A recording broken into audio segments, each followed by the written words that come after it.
Black کے لیے استعمال ہوتا ہے عربی زبان میں. بلکہ موسیٰ علیہ السلام نے اپنی قوم سے کہا تھا کہ ان اللہ یأمرکم ان تذبحوا بقرۃ، ٹھیک ہے، اللہ تعالیٰ تمہیں حکم دیتا ہے کہ تم کوئی گائے ذبح کر دو.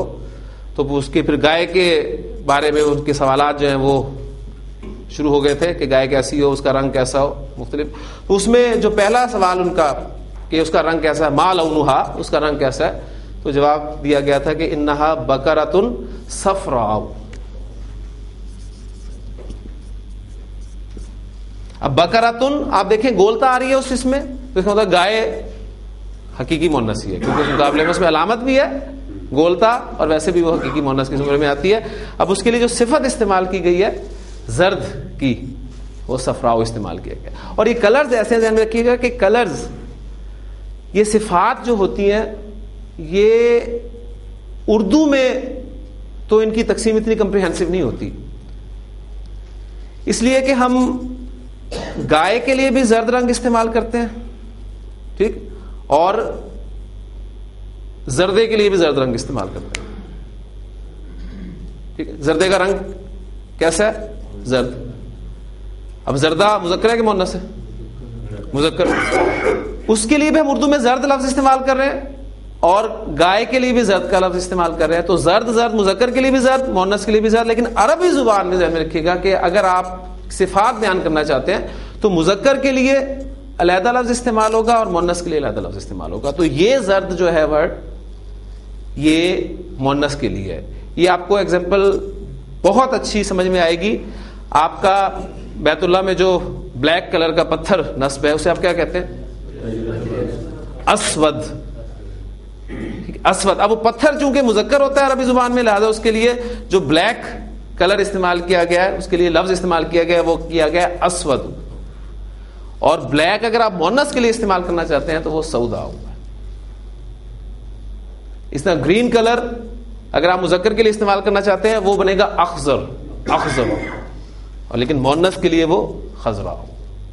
کبھی اس بحث میں آپ نے یا اس تفصیل میں آپ کو پڑھنے کی ضرورت نہیں ہے. آپ صرف علامت سے پہچاننے کی کوشش کریں کہ اسم کے آخر میں آپ کو اگر یہ علامت نظر آئے تو وہ اسم مؤنث سمجھا جائے گا. اور اس علامت کو کہتے کیا ہیں؟ اس علامت کا نام ہے الف ممدودہ.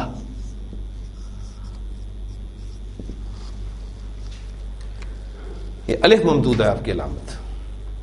آپ کو یہ نام یاد رہے نہ رہے، شکل آپ کو یاد رہ جائے گی انشاءاللہ تعالی کہ یہ علامت جو ہے مؤنث کی علامت ہے.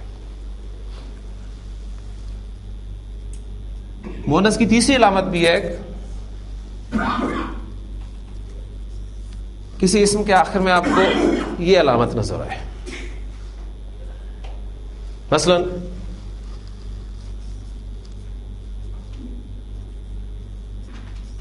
کبرا،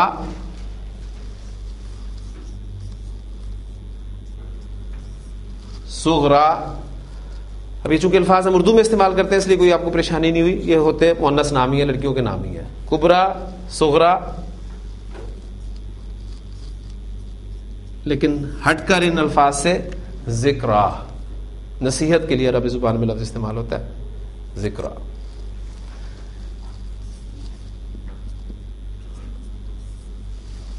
تقوا. یہ علامت آپ کو اسم کے آخر میں نظر آئے گی تو وہ اسم مؤنث سمجھا جائے گا. اب یہ علامت آپ کو اسم موسیٰ میں بھی نظر آتی ہے، عیسیٰ میں بھی نظر آتی ہے، یحییٰ میں بھی نظر آتی ہے، لیکن وہ اسم مذکر ہی ہوں گے. اب اس علامت کو کہتے کیا ہیں؟ اس علامت کا نام ہے الف مکسورہ. 3 علامات ہیں مؤنث کی. گولتا، اس کا نام بھی گرامر والوں نے ہمارے رکھا ہے، تائے مربوطہ کہلاتی ہے یہ. تو گولتا ذرا بڑا آسانی سے یاد ہو جاتا ہے. گولتا، اس کے لیے لازماً نام کوئی نہ کوئی ہمیں رکھنا پڑتا ہے، اور وہ الف ممدودہ اور یہ الف مکسورہ.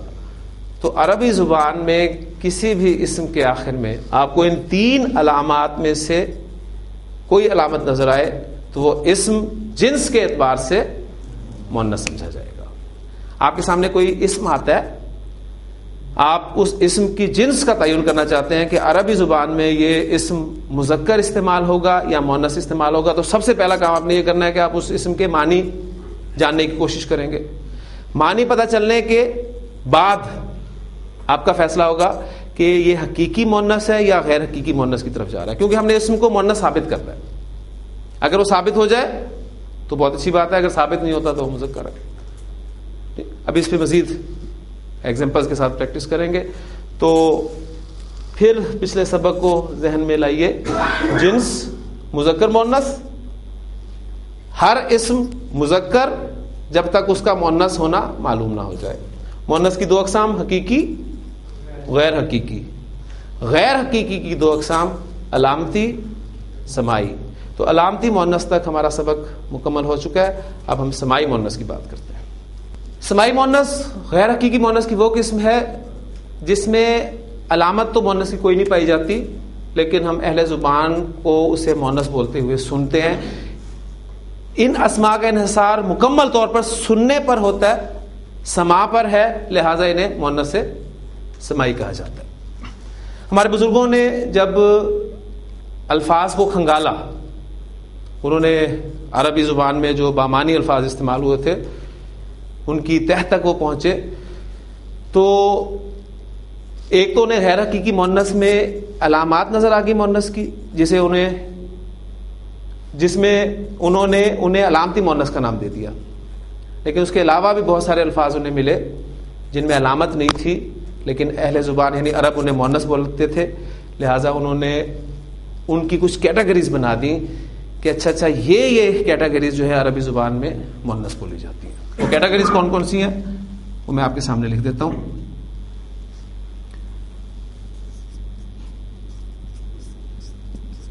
عربی زبان میں ہواؤں کے نام جو ہیں وہ مؤنث استعمال ہوتے ہیں.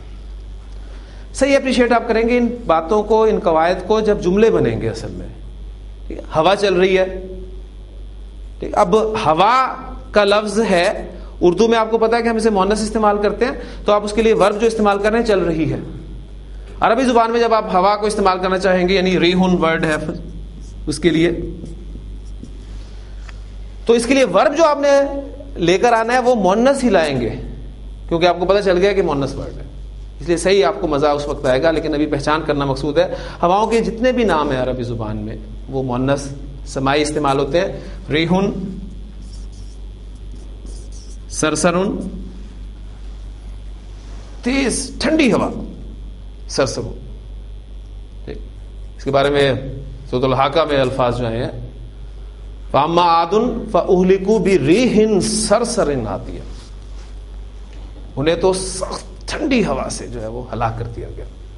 سَخَّرَهَا عَلَيْهِمْ سَبْعَ لَيَالٍ وَثَمَانِيَةَ أَيَّامٍ حُسُومًا، جو ان پر مسلسل 7 راتیں اور 8 دن چلتی رہی. اللہ تعالیٰ نے ان پر اس کو مسلط کر دیا 7 راتیں اور 8 دن تک، اور لگاتار. بادن کا ورڈ عربی زبان میں ہوا کے لیے استعمال ہوتا ہے. تو بس کنسیپٹ لینا مقصود ہے کہ عربی زبان میں ہواؤں کے نام جو ہیں وہ مؤنث استعمال ہوتے ہیں، مؤنث سمائی.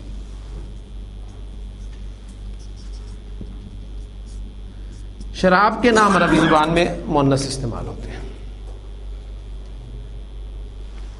یسألونک عن الخمر، خمر شراب کو کہتے ہیں عربی زبان میں.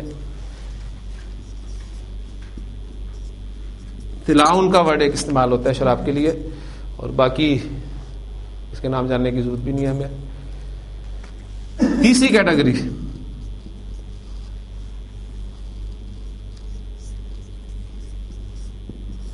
آگ کے نام عربی زبان میں مؤنث استعمال ہوتے ہیں. سب سے پہلے تو آگ کو عربی زبان میں کیا کہتے ہیں؟ نارن.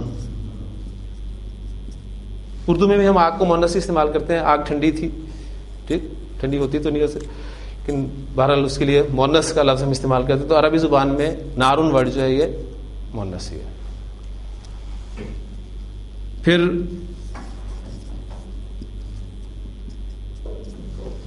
جہنم.